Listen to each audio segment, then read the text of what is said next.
We have guests. Hey, come in.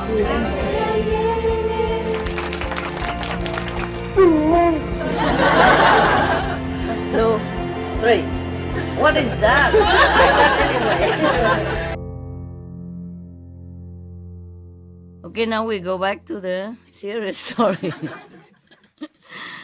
All right. Okay. So the monks heard the striking of the block, thinking some of the monk is sick. So they come. Several of them came out from some of their quarters. They assembled in the monastery court, and no two monks came out from the same quarter as they agreed. Okay, so when the female lay disciples saw them approach one at a time, each from different quarters, so she thought to herself, my sons must have had a quarrel with each other. She called the monks her sons. Yeah, they're probably young, and it's just a loving address. My sons probably have been quarreling with each other. That's why they don't come out from some same door. They came from different quarter. So she said, after praying obeisance to the monks, like prostration and all that stuff, the Indian way, bow down and touch the feet of the monk, they are very respectful to monks. Some of them, some of the devotees, they do that. They came and touch the feet of the master or prostrate in front of the master before talking.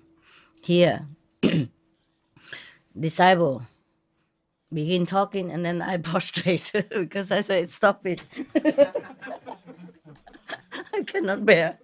I talk a lot, blah, blah, blah. Talk nonsense, talking things that make you not feeling happy. Okay, just a joke. You're not so bad like that. Just half that bad, half. Okay, now, so the monk say, no, we are not quarreling with each other at all. Yeah. So the woman say, if, Reverend sirs, there is no quarrel among you, how is it that in coming to our house you came all together, and today you do not approach in the same manner? You go separately. Yeah. So the monk say, great lay disciple, we were sitting in his own cell, small room, engaged in the practice of meditation. What do you mean, Reverend sirs, by this expression, practice of meditation? She didn't know. She's not initiated. Don't tell anybody. There's a big difference between initiated and just take the 5 precepts. Just like convenient methods or stuff like that, The Buddha has many disciples, but not, and many followers, but doesn't mean they are all disciples and they're all initiated. Yes. Mostly, I think the Buddha give initiation to some special people and then become a monk, and stay with him and study with him. Then he initiated him, and then that monks go out and probably initiate other. Are you okay? Or are you bored? Or are you... Huh? You want to sleep? No. Okay.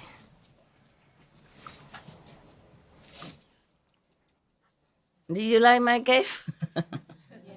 Yes? You could live like that? Yeah. What? Why didn't you? Nobody stopped you doing that. And then they would say, but where will you sleep then, Master?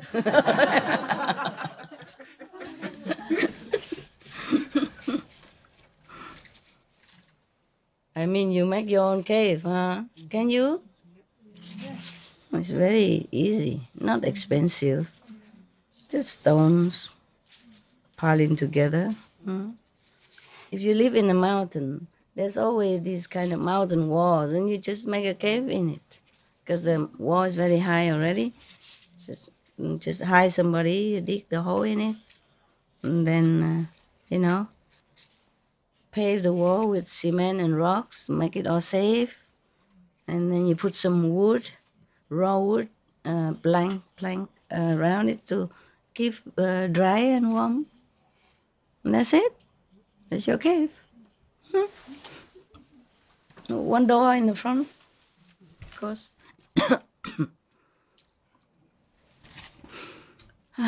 In Mali, before my cave and all the residents' cave, we don't have doors. We just put curtain in the front of the entrance to stop the wind and all that. But later, some people tried to go into my cave. So now if you go there, you will see some iron door there. Here also. This is a problem.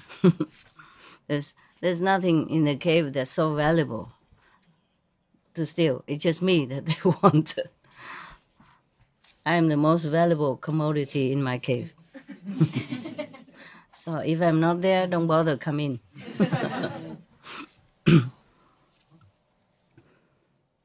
So the monk said to her, we rehearse the 32 constituent parts of the body. It's a different kind of practice, yeah. And thus obtain a clear conception of the decay and death inherent in the body. Great lady disciple, addressing her like that. But reverend sirs, are you alone permitted to rehearse the 32 constituent parts of the body and thus obtain a clear conception of the decay and death inherent in the body, or are we also permitted to do this? The Buddha taught many different methods, okay, as he said, 84,000 methods for enlightenment. This is one of the methods he taught them. It's about observing your the impermanent nature of the body, you know, like, and then until they see only the skeleton in front of them, realizing that death is unavoidable at the end, and everything in your body will rot at the end. So they begin with eyes and nose, all the impurity from it. You understand? Or the blood in the body, or the stomach, the bowels, you know, the kidney, the veins, the heart, everything is just made of some materials. And materials in this world will decay. So they, like this kind of contemplating on the decay of the body at the end, like a skeleton, yeah, or contemplate that your body is just a skeleton, until you realize that it's really like that. And then you have no more desires for anything in this world, because it's all related to taking care of your body. And the body is unreliable. Understand? That's one of the methods that the Buddha taught some of his disciples at that time. Visualizing the skeleton, which is you. Yeah. Or any impure things in the body until you really feel revolved, you know. You cannot desire for your body and worry about your body or desire any body of anybody else. It's like that, to cut off all desires, you know, to realize that body is nothing but blood and pus and, you know, bones and impure things. Understand? Yeah, okay. So this is the concept that Buddha taught him. Or these 60 monks, yeah. He taught different body, different way. But one of the methods that he liked to teach most is the Guanyin method. Yeah, that's why there was one sutra devoted exclusively for that, in the Lotus Sutra. And in that sutra, one chapter devotedly for Guanyin method. And the Guanyin method is the most popular method of all the methods for enlightenment. Even Guanyin Bodhisattva practiced that, and other also practiced that. It's listed in there, okay? And then also in other sutra, the Buddha called these people sound hearer, you know, sound hearers, yeah. Pu Men, I think, meaning as very popular method, yeah, okay? Even the dragon also practiced that. One of the dragon's girl, she's only 8 years old. She attained Buddhahood because of that. Therefore, you see, I mean, it's a very popular. Many bodhisattva practice this method to come down here, relying on the sound, to come down to rescue beings, and all beings rely on the sound to go back to the higher level of consciousness. That's what they say. Okay, huh? Yeah.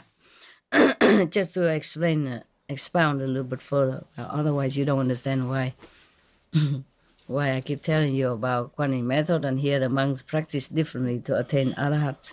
Yeah, okay, I can teach you that if you can. It's very tiring to sit there and considering my eyes is such and such, yeah. My nose, something come out, yuck, and my intestine is yuck. Understand me? Yeah? Consider until you really feel yucky about everything you have that constructed this body. Understand? Some people feel so bad that they didn't want to carry on living in this world anymore after they realize that. So it's also not very safe method. Understand? That's why Kuan Yin method, hearing of the sounds, is more popular. Yes. It's not so depressing, okay? Not so disgusting. You don't have to feel disgusted about your body in order to continue to live or to be enlightened, okay? Just leave it as is. And rely on the sound, current to carry you up, okay? Is there any people who translate for the Vietnamese? Yes? Wow, I thought the guy left, but somebody else does, huh? Good. Now, so the monk said to her, this practice is forbidden to none. You can also practice. Yeah, so she said, well then, please teach me also the 32 constituent parts of the body and show me how to obtain a clear conception of the decay and death inherent in the body. Yeah. Very well, lay disciple, said the monks. Learn them. So then he began. So saying, they began to teach her everything about that method. She began at once to rehearse the 32 constituent parts of the body, the spare part of this vehicle called body, different spare parts, striving thereby to obtain for herself a clear concept of the decay and death inherent in the body.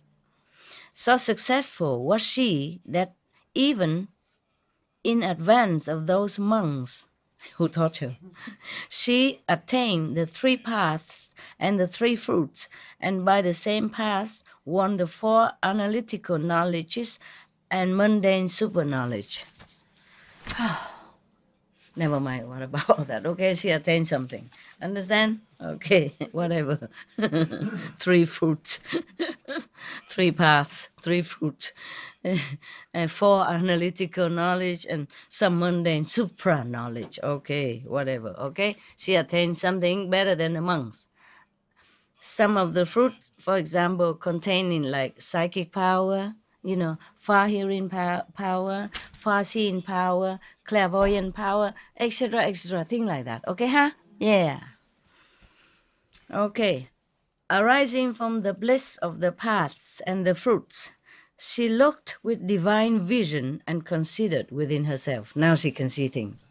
See, she's so diligent and she had good affinity, or maybe the merit of her offering food and shelter to the monks, that also added to her quick enlightenment. And then now she sat and she saw in her vision what. And then she was wanting to know, she asked her question, at what time did my sons attain this state? I mean, she wants to know when the monks, which she called her sons, attain this kind of state, her state right now. So immediately she became aware of the following. I mean, the knowledge came to her that all these monks are still in the bondage of lust, hatred, and delusion. They're not gone nowhere yet. Even then, they taught her, but she surpassed them immediately like that. So they have not yet, by the practice of deep meditation, induced insight. They have not got insight yet, still mundane. Then she pondered, do my sons possess the dispositions requisite for the attainment of arahatship, or do they not yet? She asked herself. She is very concerned about the monks. Huh? Not only she gives them food and shelter, took care of them and bring medicine and all that, but she also concerned about their spiritual attainment. She's truly a good mother. So immediately she perceived that they did. Oh, no, not yet. Sorry. It's a different question. She perceived that they do, okay. Meaning they have equipment. Yeah, they are prepared enough to attain arahatship. Yeah, they do have all that, okay? Yeah. And then she asked herself again, do they possess suitable lodgings or do they not? And immediately she has a response come to her, yeah? Yes, they did. Just like sometimes you ask a question and the master power answer you right away. Sometimes it took longer, huh? Okay. Sometimes it's not clear to you because you're too busy. Then she pondered again, have they proper companions or have they not? Immediately she perceived that they had. Finally, she pondered the question, do they receive proper food or do they not? She perceived the answer. They do not receive proper food. I wonder. Maybe she didn't give enough food, or she just gives some ghee, and maybe they have residence, but she didn't offer food yet. She just offered some ghee and some medicine. Yeah. Okay. So now she realized, with her inner vision and enlightenment, that the monks has not received enough food, not enough nutrition. Okay. So then from that time on, she provided them with various kinds of rice porridge and with all manner of hard food and with soft food flavored with various choice flavors. Somebody crying? Dog? Dog crying?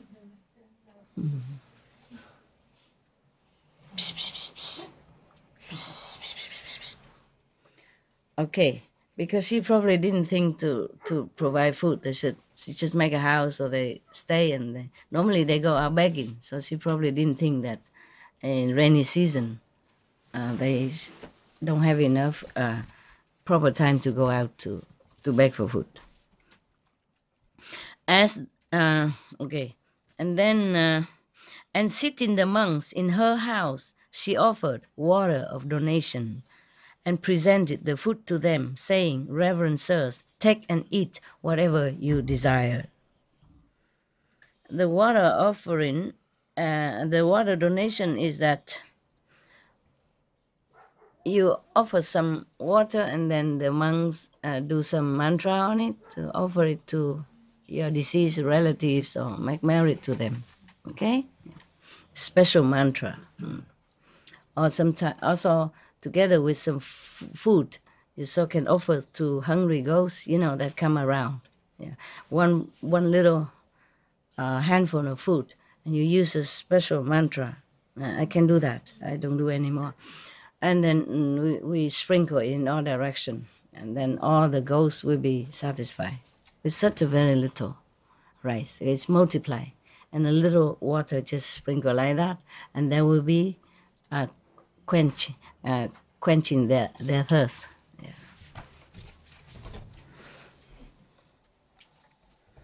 Yeah. Special mantra, special mudra. Yeah, there's a Buddhist stuff. Yeah. Whew, if I also have to do that, I don't think I have time to sit here. No meditation, no time, no eating, no breathing. It's a lot of work. Okay. as the result of the wholesome food they received, their minds became tranquil. And as the result of tranquility of their mind, they developed insight and attained arahantship together with their analytical knowledges. By the food, even. You want that food? What is the problem today, baby, huh? You hungry? You want me to go home? Can you wait some more longer, okay? He wants the biscuits there. Can you give me some? For peace sake. You've been out already, right? You've been downstairs and eat already. You've been out downstairs and you eat already. Yeah, because it's your dinner time is gone. And why you come here making trouble, huh? There. You don't have your bowl here. You want your... Có không? Có đĩa gì không? Okay.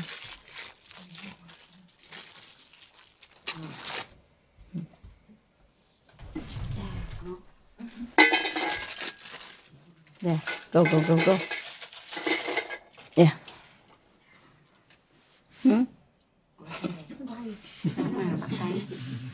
Mệt cũng nhéo.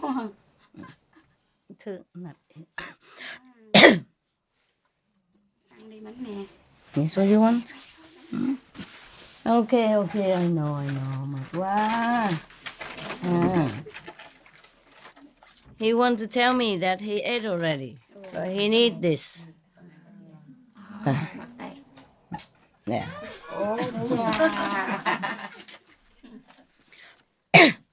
Để đó một lúc nó ăn luôn. Okay. Put this there to him. After he eat that, he will eat this.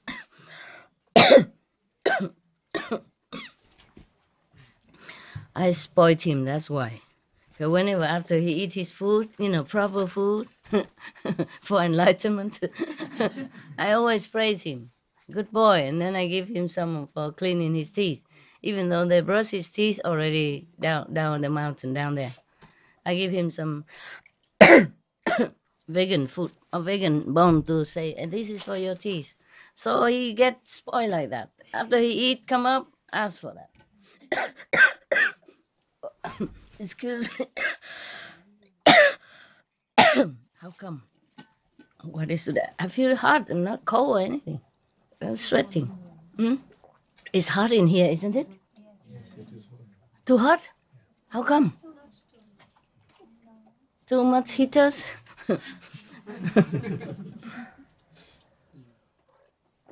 I always feel hot when I'm in here. Yeah, mostly. Maybe air dry also. Yeah. So, as a result of wholesome food they received, their minds became tranquil.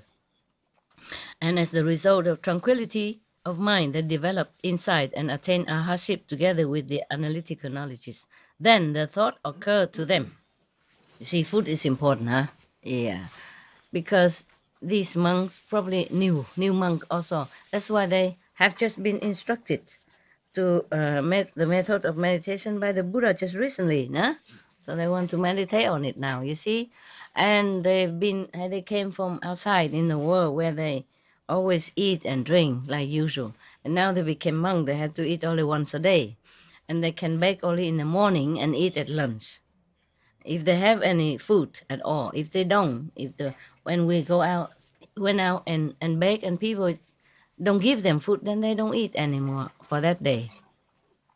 And if many days like that, then they became restless, When you don't, just like when you eat at night, when you eat, you fell asleep, right? But if you don't eat, sometimes you feel restless, even though you don't feel hungry. Well, restless. But after you eat something, you sleep right away. So if you don't eat a lot, then your mind is not sleepy, but tranquil meditation to meditate. So these monks are not yet used to it. So such a ascetic life, you see. Even the Buddha's son once was complaining that he couldn't bear it. Yeah. Now, sometimes eating very little, something in your body produce fear, anxiety within you also. You know that? Yes. How you know? Sometimes I just have fear. I don't know why. Then go eat. Okay, you don't eat enough, maybe. Don't eat enough nutrition.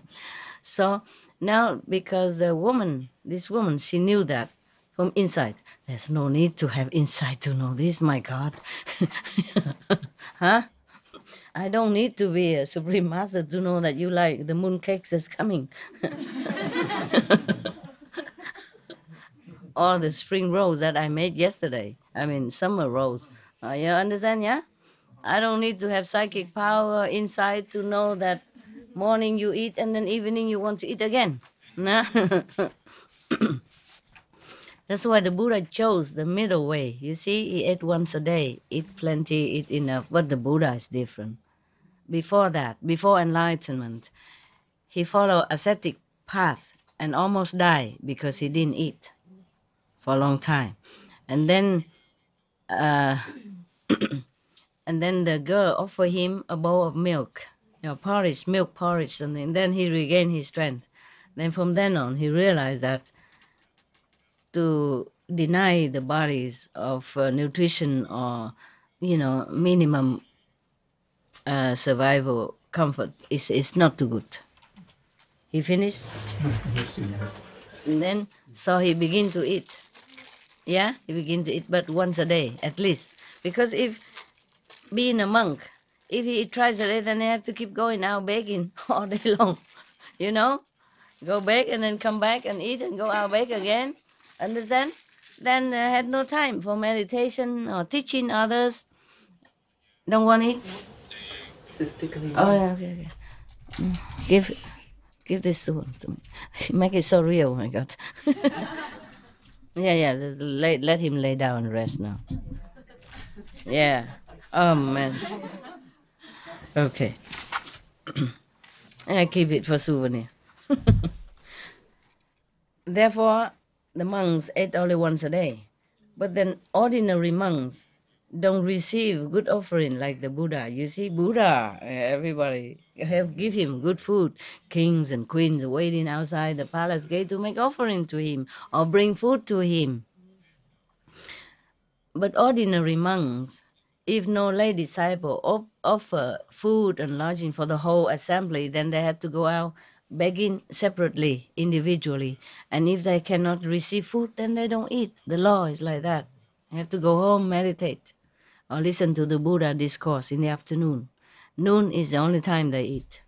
Yeah, unless they have to travel, and then there's no certain time, no certain way to know whether or not you can have eat at lunch, or you could eat some other time. Understand? If they want to. But that's it. One time a day.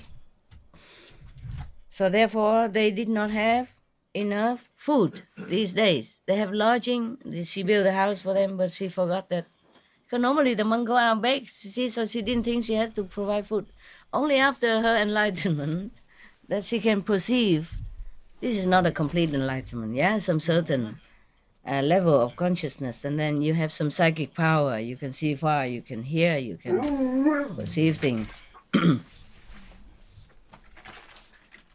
And then now, here. So she, from then on, she gives them food properly, once a day, but regularly and wholesome. A lot of ingredients and whatever body needs, you see that? So immediately they calm down. You don't have to sit there and thinking about food. Not just, it's automatically, when you're hungry, you think about, noodles, spaghetti, pizza.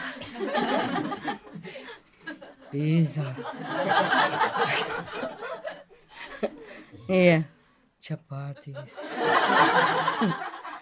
soup. You see what I mean? Yeah, you can't meditate on the Buddha nature, only food nature. So their minds cannot be calm. Yeah. So the lady know that now. My God. Such a common things, and nobody even think about it. Of course not. Not everybody think about that. She thought she just built a house. It's already very good, so they don't have to go out and get wet and all that, But she forgot about the food. You know why? because before her, the monk survived. So she thought, okay, the monk has to go out and beg, and that's their life.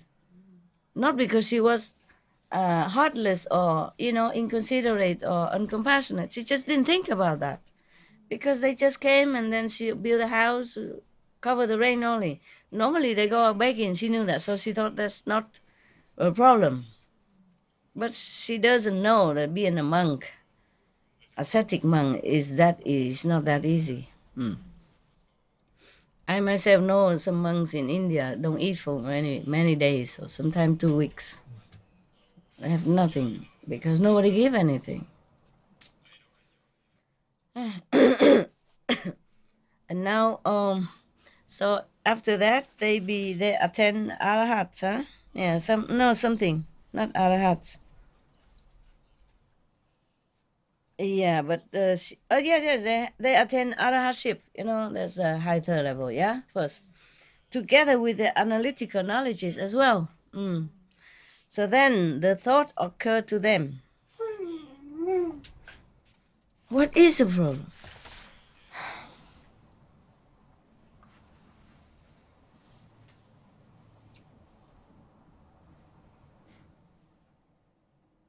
Why? I'm busy.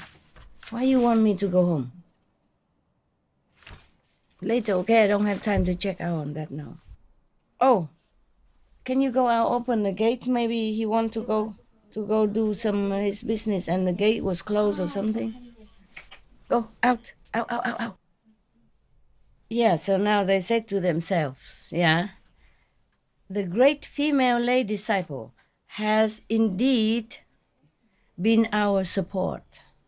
Had we not received wholesome food, we should never have attained the paths and the fruits thereof. As soon as we have completed our residence and done the ceremony of Paravana, let us go and visit the Buddha. Accordingly, they took leave of the great female lay disciple, saying, was it closed? This gate is open. But other one I don't cook. No, then it's okay. That's enough. It's open. That's enough. Already open. He keep wanting me to go home. Maybe. Maybe. Too much protection. Huh? Maybe you follow him. He always want me to go home. Whenever I finish, remember, he always go out first, waiting for me. And if I come back, he come back. But if I go, then he go immediately heading for home. Yeah. He likes it here, but he likes home, huh? I know, never mind. It's my job. You can go home by yourself, okay? No, you don't? I'm waiting for you. Did he eat all the biscuits? You see, that's not food that he want anymore. Still it is. Yeah, he doesn't want that. Today he eat very little, even favorite. Normally he ate all that. Okay, that's all. Okay, no more, huh?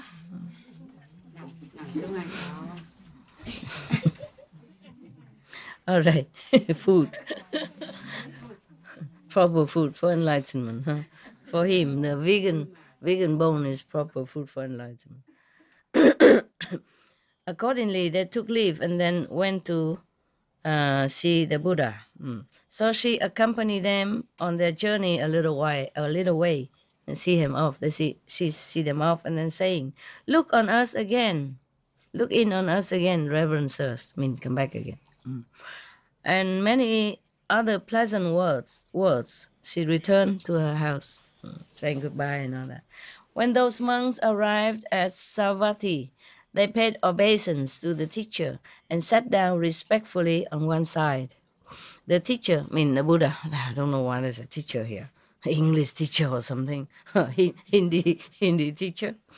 The teacher said to them, "Monks, you have evidently fared very well, had plenty to eat, and have not been troubled on account of food."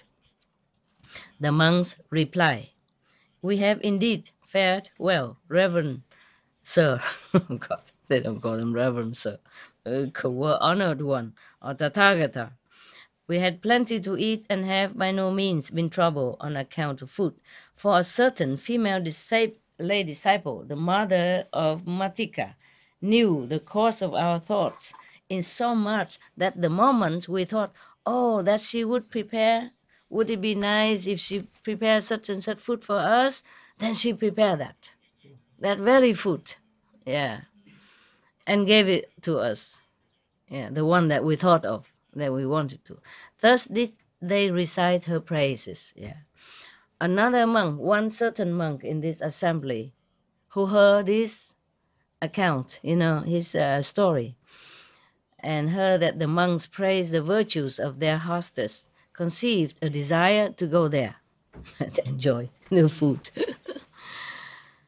So, obtaining a subject of meditation from the teacher, he took leave of the teacher, the Buddha, saying, oh, how much longer? Oh, two more pages. Soon.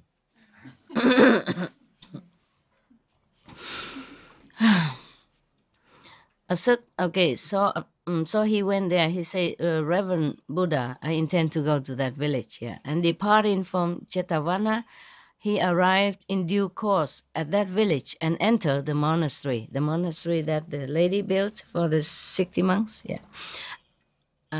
On the very day he entered the monastery, he thought to himself, I have heard it said that this female lay disciple knows every thought that passes through the mind of another person. Now I have been weary by my journey, and I shall not be able to sweep the monastery. Oh, that she would send a man to make ready the monastery for me. He wished like that. And the female lay disciple, sitting in her house, pondering within herself, became aware of this fact. She was sitting in meditation, contemplating, and she received aware of this fact and sent a man, and saying to him, go make ready the monastery and turn it over to the new monk, to him. Yeah. So just as he wished, she sent immediately a man to, clean up the room and all that for him. Yeah. Lucky, I wish I have another one like that. Because every time I come back here, I have to deal with cobweb and dead worm inside the cave. Some, not much. Even if I told them go a few days before in advance to clean up, they did not. Just clean the outside, did not clean the inside. Yeah. Inside is more important than outside, right?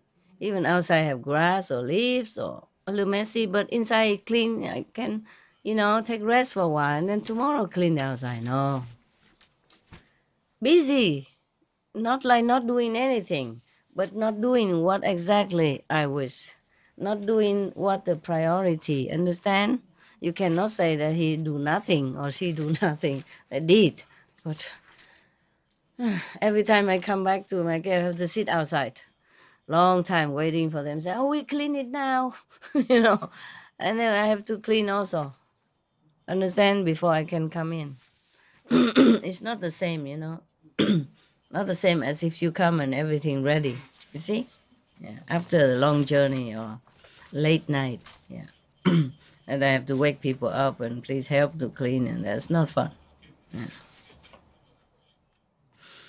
All right, now, after that, yeah, the man went and swept the monastery and turned it over to him, meaning, tell him it's ready. Yeah.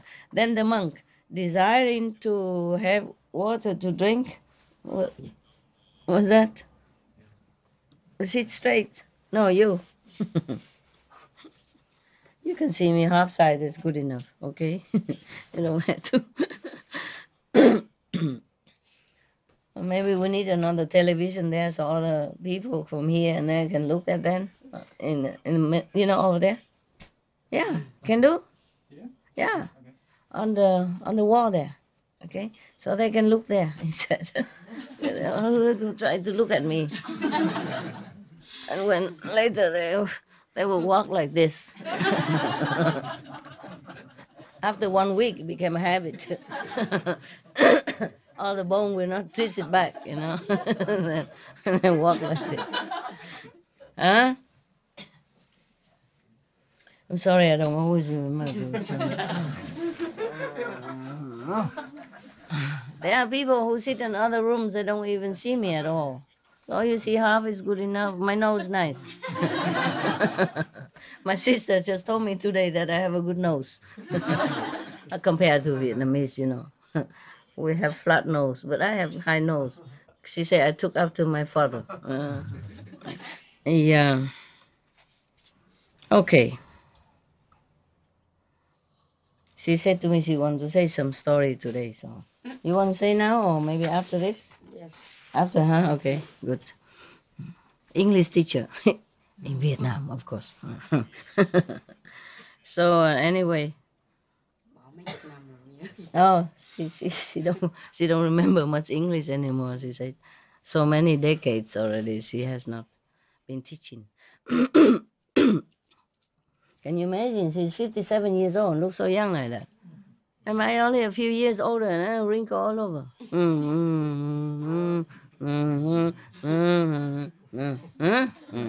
And her face different, you know? Older looking.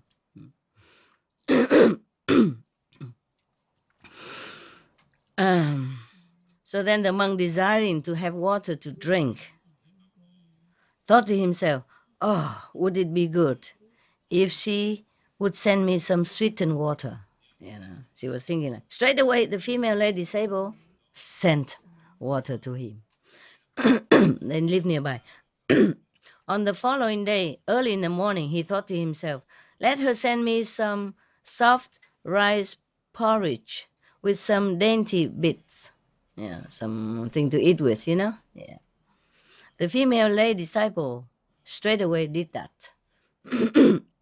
After he had finished drinking the porridge, he thought to himself, oh, it would be nice if she would send me such and such solid food. Why don't he wish it all in one go so the female don't have to send for you back and forth, back and forth. The female lay disciple straight away sent this also to him. Whatever he wished, got it right away. Wow, it sounds like heaven to me. You like that, huh? Yeah. Then he thought to himself, this female lay disciple has sent me every single thing I have thought of and wished to have. I should like to see her. Or that she would come to me in person, bringing with her soft food seasoned with various choice of seasonings. Now he wished again, my God, just sit there and wish it. What kind of food? Okay, of course, monks, they hardly have any good food, you know, not often.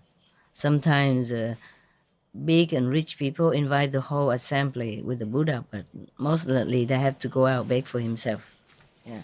Sometimes they invite only the Buddha and some close disciples, but not 1,250 monks. So they have to go out beg for himself. He like that. Okay. Yeah, he likes that. Yeah, he loves to be, yeah, loved. No, now, so the female lay disciple perceived that. So she said, oh, my son wishes to see me, desires me to go to see him. So procuring soft food, she went to the monastery and gave it to him. When he had eaten his meal, he asked her, lay disciple, is your name Matika's mother? Yes, dear son. You know the thoughts of another? So she said, why do you ask me that? The monk asked her whether or not she can read people's mind. So he said, why do you ask me that? She didn't answer yes or no. Why do you ask me that, dear son? And the monk said, you have done for me every single thing I have thought of. That is why I ask you. So she said, many other monks who know the thoughts of another, dear son. Again, she refused to say that she knew. Most practitioners, they don't say, I know this, I know that, or I know everything, even though they do. Or they don't say, I heal you, I rescue you, I take you out of accident. They don't say such thing, even though they do. Yeah, okay. So the same, the woman said,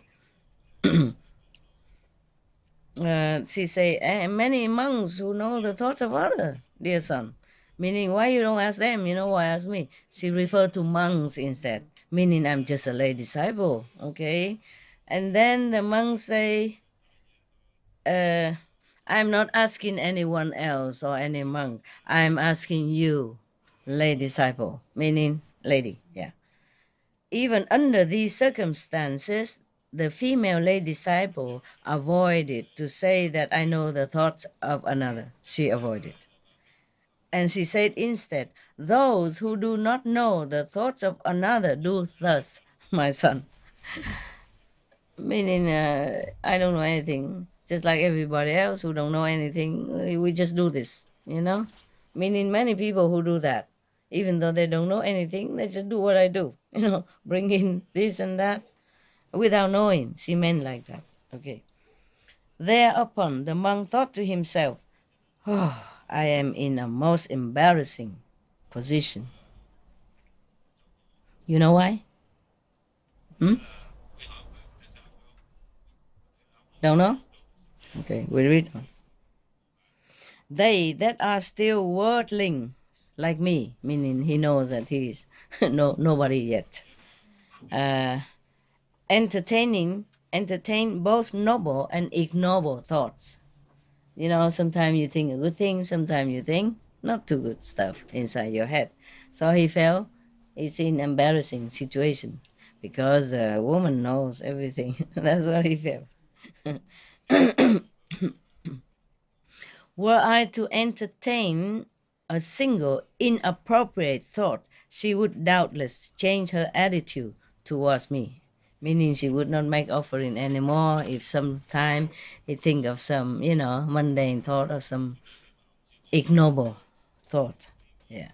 As they seize a thief with the goods by his hair, like she would catch him in red-handed, like people catch him red-handed. So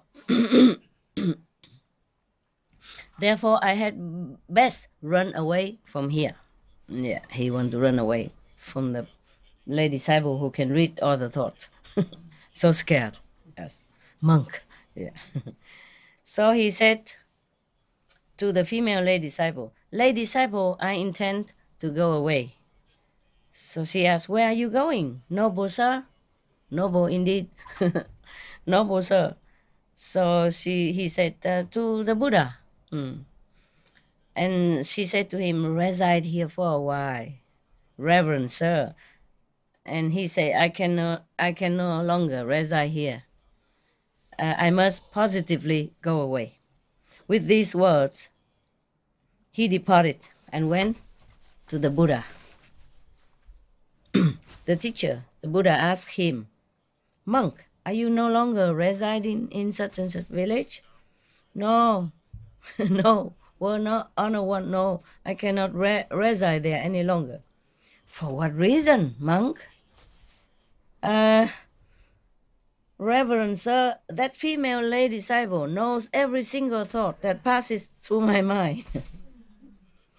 It occurred to me that the worldlings like me entertain both noble and ignoble thoughts. Were I to entertain a single inappropriate thought, she would doubtless change her attitude towards me, as they say, seize the thief with the goods by his hair. That is why I have returned. He's worried she read everything and then she would be very too embarrassed being a monk, okay? So,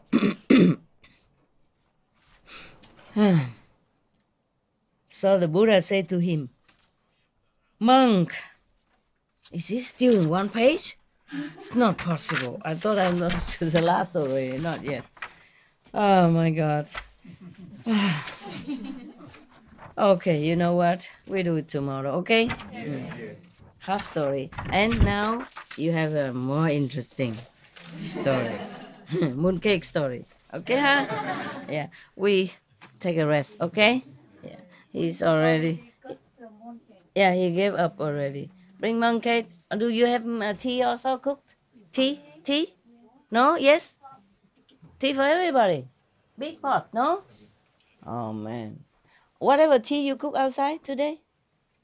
No cooking? Ah, don't matter. It's okay. We can drink water. We live simple, right? Yeah. Stretch, stretch, stretch. Please, please do it. You will suspend to know what the Buddha said to him. That's a good opera stuff. Yeah. Or I cut it when it's interesting, on the peak of the nose, of the curiosity. It's, okay, see you next week. Have a good weekend. Yeah. I feel a little worn out. A little bit. Maybe I didn't have proper food today. That's why. I go do something. It's a very big day of work. Right, okay. What is that? Oh, come. Give it everybody. You use your... No, you have to use it and give it to them. The tongue, yeah. Yeah. No, baby. Okay, give him one piece before he... Give him one piece on... Yeah, just give it there. How come it's all broken? Okay, you eat your food. Eat your cake. How come so little? Huh? Everybody had just little like that? Are there any more or just that? Maybe 2 pieces. How much more? Do we have one more like that? Oh, the tray, just one tray. Okay, then, okay, half. Then it's like that. Continue. I thought we had more, then we can give them more. Understand? Who knows? Maybe that sister has some surprise for me later. Say, oh, we have more now. Like yesterday. I don't know anything, what they have, what they not have. It's always filtered through this door. I know nothing. They only give me what they wanted to give. I don't know. Really. You know, a lot of disciples bring a lot of stuff sometimes for Moon Festival. I didn't know there was even Moon Festival until I know it. That's why I go out and make some food for you. Yeah. My sister, she bought a lot of stuff from Vietnam. I didn't know how much. And the Indonesian bought a lot. And they gave me only that little thing. And make me share it with everybody first. And then come and say, we have 2 big trays. Thank you.